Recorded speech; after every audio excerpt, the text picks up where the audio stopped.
Hi, everybody. It's Michael Angelo Caruso. I'm on with Dean Rohrs today. How are you, Dean? I'm very well, thank you, Michael. And yourself? I'm great, thanks. I'm so grateful for this chance to catch up with you. You've done some very interesting things in your life, and I think our viewers and listeners will be very interested. Before we get started, I want to remind everybody that if you're watching on YouTube, we always like your likes and your comments and your enthusiasm for the channel. Let us know what's working for you, and we'll get you more of the same. I also want to encourage you, if you are doing any kind of speaking or presenting, to join my Present Like a Pro group on Facebook. Dean is with me today because she does a fair amount of speaking for an organization called Rotary International. In fact, she is a past vice president of the greatest service organization in the history of the world. Thank She's you. with us today from, is it Vancouver, British Columbia, yeah? That's correct. And Beautiful, sunny British Columbia. well, good for you. It's sunny somewhere, as we say in Michigan this time of the year. Well, I'll make you envious by saying it's 17 degrees out and it's absolutely magnificent. That's 17 Celsius, I assume. Celsius, yes, Okay, very yes, good. yes. So for everybody that's tuned in, Rotary is one of the best and largest service organizations ever to be on the planet. We have about, and I say we because I'm a proud member as well, we have about 1.2 million members worldwide. And I mention that because I want you to know that Dean is at the top of the triangle for this great organization. She's also done some interesting things during her career, and we're going to talk about all this stuff as we move forward. A little preemptory conversation here about this current condition that the world is in, because I think it's a nice theme for our conversation today, Dean, that the world is indeed getting smaller. And nothing has illustrated that more effectively than the recent COVID-19 crisis, which we are about, I don't know, depending on who you talk to, a third of the way into it in the United States. You and I have talked about how certain parts of the world haven't even started their journey through COVID-19. You have a daughter in healthcare. Tell me what you told me before we turned the camera on today. Yes, my daughter is a respiratory therapist, but she's also doing her PhD, and her thesis is on lung damage because of inflammation and disease. In addition to that, she has been head of a research team for the last 5 years, working with a commercial organization in the production and design of a new style of respirator. So she has been pulled onto a COVID task force, and some of the predictions of this international team are that we're in for the long haul.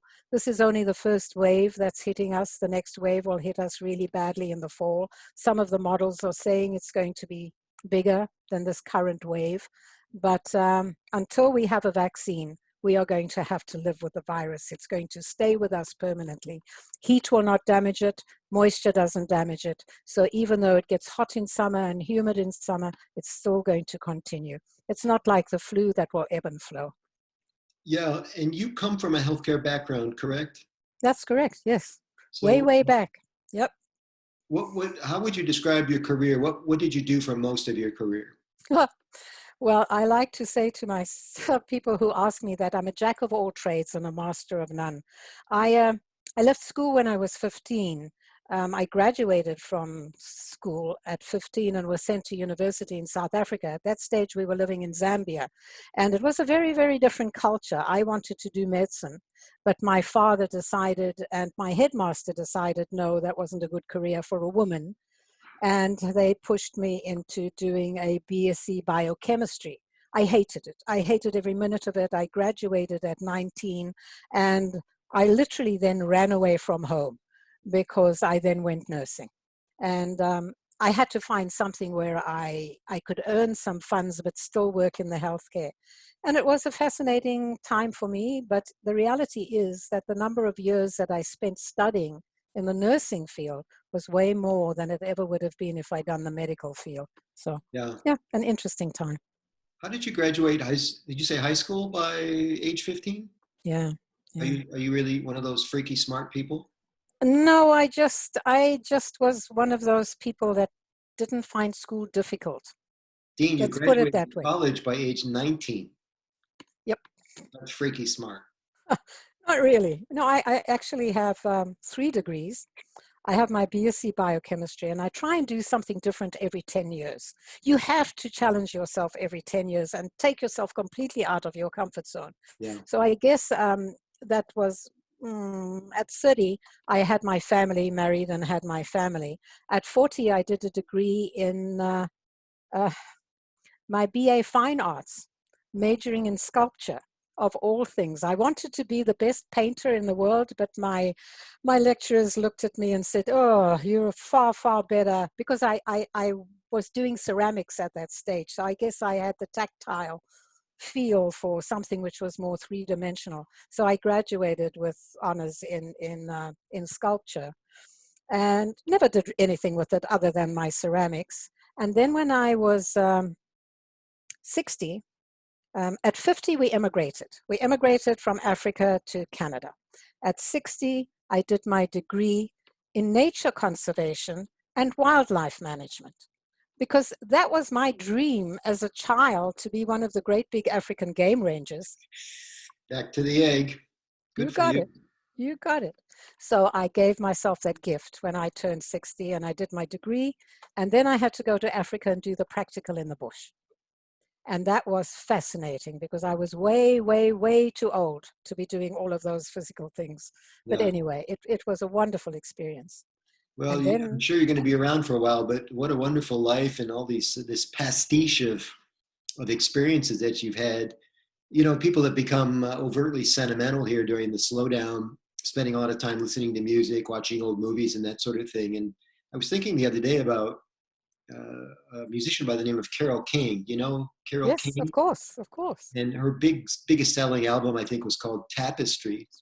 And a You got it. tapestry, of course, is this wall covering that goes and it's magnificent. It usually is a pretty large piece, and the thread of that tapestry moves through all these little patterns and colors and the weave all the way to the end. And that's kind of Always, what your life has been. always. It's been this Yep. wonderful tapestry, all these countries and programs that you've been in and organizations that you've served in and all these great people that you've met. Um, I can't wait to ask you some questions about different aspects of it. Um, let's talk about a bit more about Rotary so people understand. Uh, the number changes from time to time, but for our purposes today, we can say there are 35,000, 36,000 clubs You worldwide. got it. Which Rotary club do you belong to? I belong to the Rotary Club of Langley Central. We're Okay. a club that's more than 50 years old. We're about 58 members. It's what we would call a legacy club.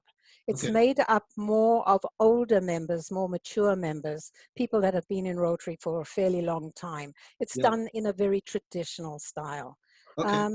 So it's a great club, full of Yeah. energy, quite sacrilegious at times, right? But And it's of pretty course, good. we know each other through Rotary. I belong to the Troy Rotary Club here in Michigan. We Yes. are a very immature club.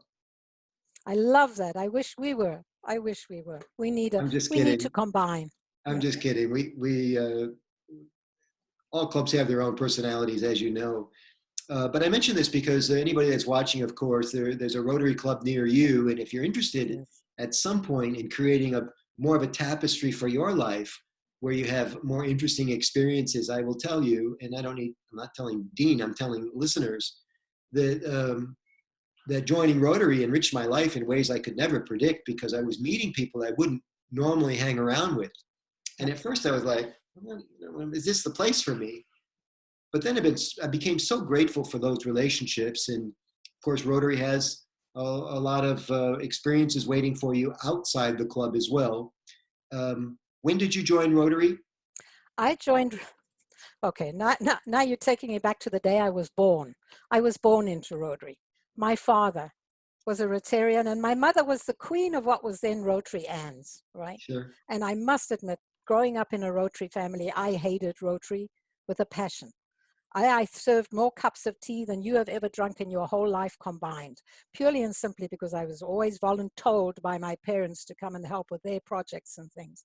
And then what did I do? I married a Rotarian. So I didn't have much of an option. You should have But never done that. when women were allowed after the court case in California, because it took a Supreme Court case to actually permit a woman to join Rotary, which is sort of one of the dark ages of Rotary. It was in 1989. I joined Rotary on the 1st of July, 1989. But I honestly cannot say that I became a true Rotarian until about the year 2000. There's a difference between being a member of a Rotary Club and then having your passion button pushed and actually understanding what Rotary is about. What happened in 2000 that Well, made you join? that's when I went off to Africa and I did my adventures in Okay. the bush and became the African game ranger. Okay. And found a community that had the most horrendous beliefs. That if a man was intimate with an underage girl, he was protected from AIDS. So the rape incident within that community was huge. No little girl was safe. And I saw a mother's tears one day because she didn't know if her daughter was going to be safe. Mm. And it absolutely changes you when you suddenly realize, oh my gosh, I have a knowledge of this, but what am I going to do about it? But then you think to yourself, I'm only one person. How do I challenge a community in a belief like this? Right. And I came home to my Rotary Club and I spoke to my Rotarians. And oh my gosh, they banded together, they lifted me up. And we've now built 4 huge schools in that area. Little girls are safe in boarding schools. We've changed the belief in a community. Yeah, it's And wonderful. it's tremendous. I didn't do it, Rotary did it. But it needed a task force of people coming together and a spirit, and that's Yeah. Rotary. Preview of coming attractions, everybody. Dean was involved with a first time world-changing event in South Africa some time ago, and we're going to talk about that in a minute. It's going to be the reason most people dial into this because of the way I'm going to title it on YouTube and that sort of thing.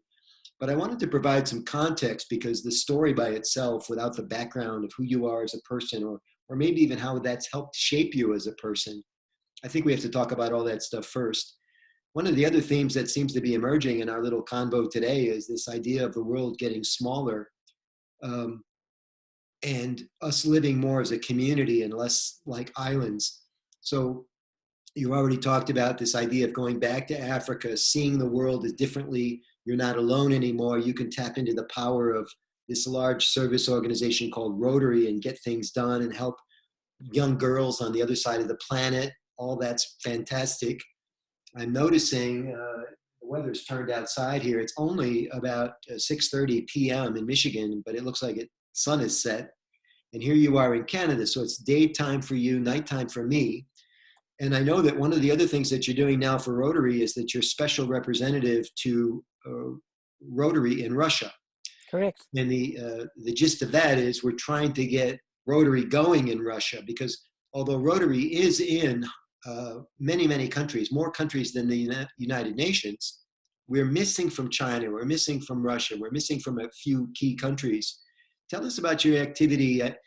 What triggered this in my mind is that you said that you get on the phone at 11 o'clock at night and you're on sometimes till 3 in the morning because of the time differential. First of all, why isn't Rotary in Russia? Answer that question for us. Well, they actually have. They've been in Russia for a very long time. They've been Yeah, in but there it's for isolated, more right? than 50 years. But if you think of the size of Russia and you think of the population of Russia, it's 11 time zones. I mean, people really, it's the biggest country in the world. Yeah. But they only have about 1,000 Rotarians in 79 clubs. And it's because I think communism left a culture which was not innate with volunteerism. Volunteerism is not part of the communistic culture.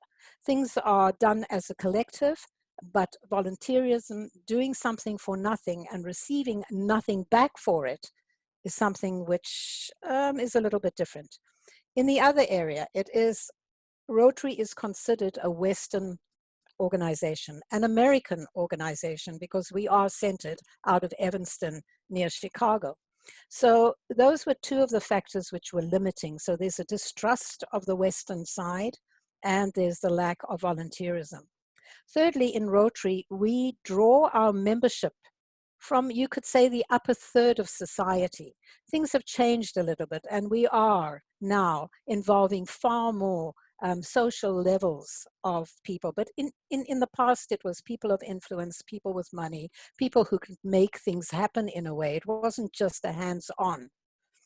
And in Russia, we draw our membership from the middle third of society because you kind of don't really want the oligarchs and those kind of people to be Rotarians. So it's a different society.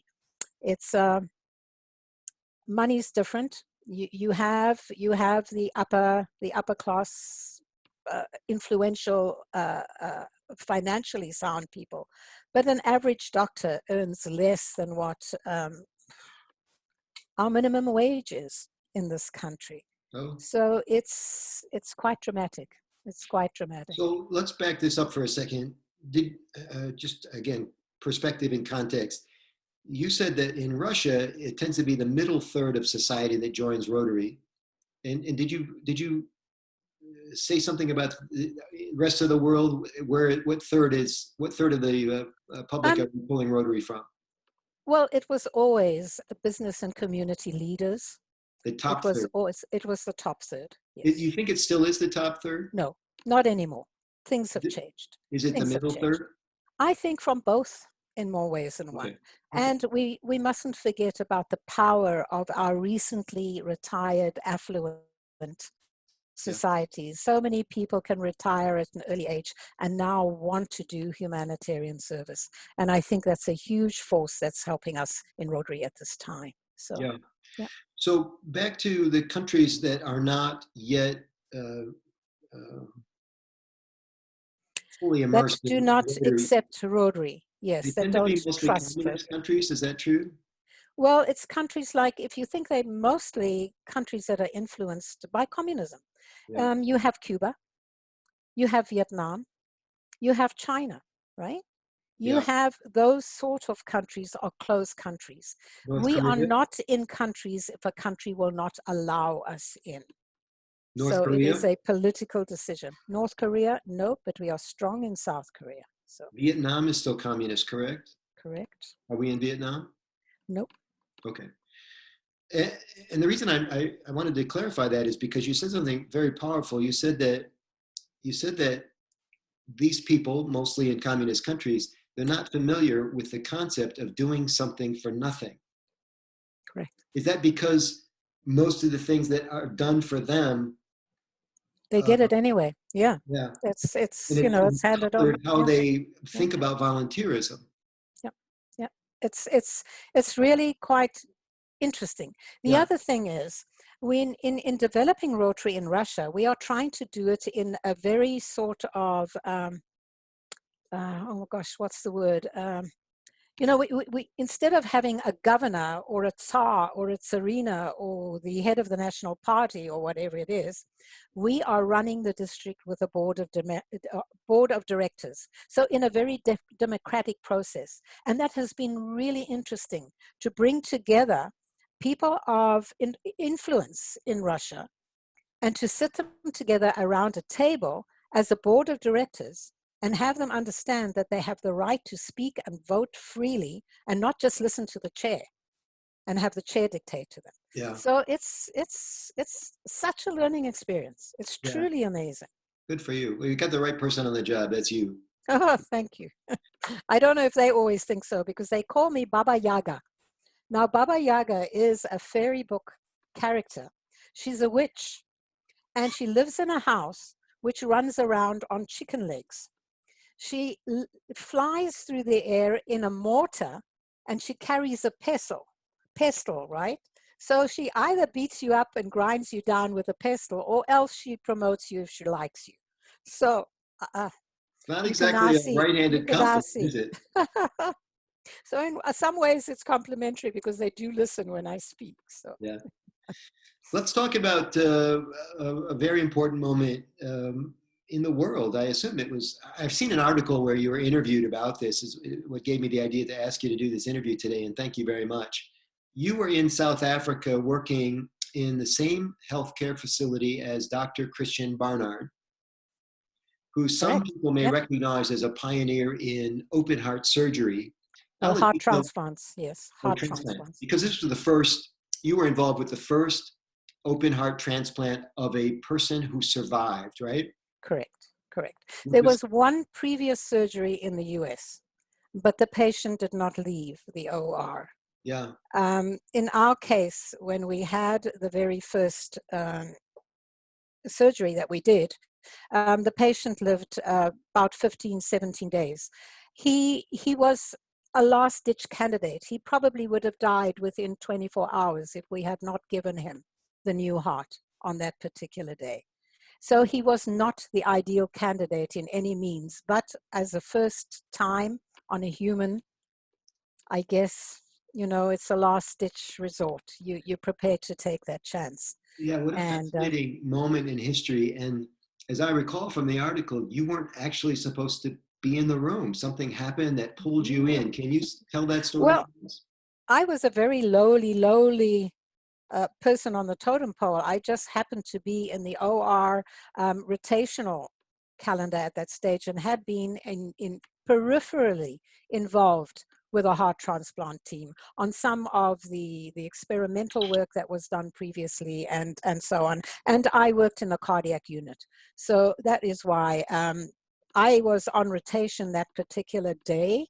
And you honestly don't plan for something like that because you're waiting for a donor. And this was a young woman who was killed in a motor car accident. And she was so brain dead anyway. So they had, the family were willing to donate her heart. So there was no choice as to a time or a date. And I just got the phone call very early that morning saying, in fact, it was a knock on my door because I was living in the nurse's home. And it was, come on, it's all goes. We are doing a transplant today and you need to bring your services. So I was just the low person on the totem pole. I ran in and out. I fetched things. I wiped doctors' brows. I brought in swabs. I counted swabs. I was not physically part of that team standing at the table, but I was in the OR that day. Is And there it was a name for the person who does that? Is it a fancy name or is it just a cis? no, you just the swab nurse or the runner or whatever they want to call you. So yeah, so people keep thinking that it was such a momentous job that I did, but no, I didn't. I just did what I was told to do that day. You were in the room, man. You got it. Take us Yeah, inside the room. 1967. Take us inside the room. Everybody must have known this was. I mean, we think of open heart surgery now or transplants as almost routine. I don't know if that's Common true. knowledge. Yep. Okay, so back Yep. then, this is what everybody goes in. And this is another series, another in a series of experiments, and this guy's probably not going to make it Yep. anyway because nobody Yep. knew that it was going to be successful. Well, Christian Barnard himself was a tremendous innovator. He was a visionary, but he was also a man of huge courage, but a very aggressive character as well. I mean, if he was going to do something, he was going to do it. He was not always a very nice person, but you needed that strength. I think that strength to be able, your strength of commitment within this, to challenge yourself in something like this. He had an incredible group of people working with him. And sometimes his brother, Marius Barnard, does not get the respect or the time of day that he needs. But Marius was the steady, calm, cool one. Prof was very volatile. He would explode, he would shout, he would scream, he would throw his instruments around in the OR. But Marius was the cool, calming, steadying influence that Was kept that Marius team an on his open place. heart surgeon or a Yes, heart he was a surgeon? cardiac surgeon working alongside his brother. Yes. Okay. Yes. And then the fascinating thing about this, at the university, where they were doing the study and the research, first on baboons, on, monkeys and apes and things like that, but on the baboons, they had a laboratory technician, an African gentleman, and he actually trained the heart surgeons eventually because he designed instruments, he designed techniques, and this is a completely unschooled, untrained man. Hmm. He was amazing. He was amazing. That transplant happened because of the work that he did. Yeah. Not only the professor and his team, but what that man did as well. And he does not get any recognition for those Where things. where did this procedure, this surgery take place? At You said it was Groote University? Hospital in Cape Town. It's called University Hospital. Groote Schuur, which means a large barn in Dutch. Okay. Groote Schuur Hospital. Dutch is the native language of South Africa, correct? Well, it's a Dutch derivative. It's called Afrikaans. Yes. Afrikaans. Yeah.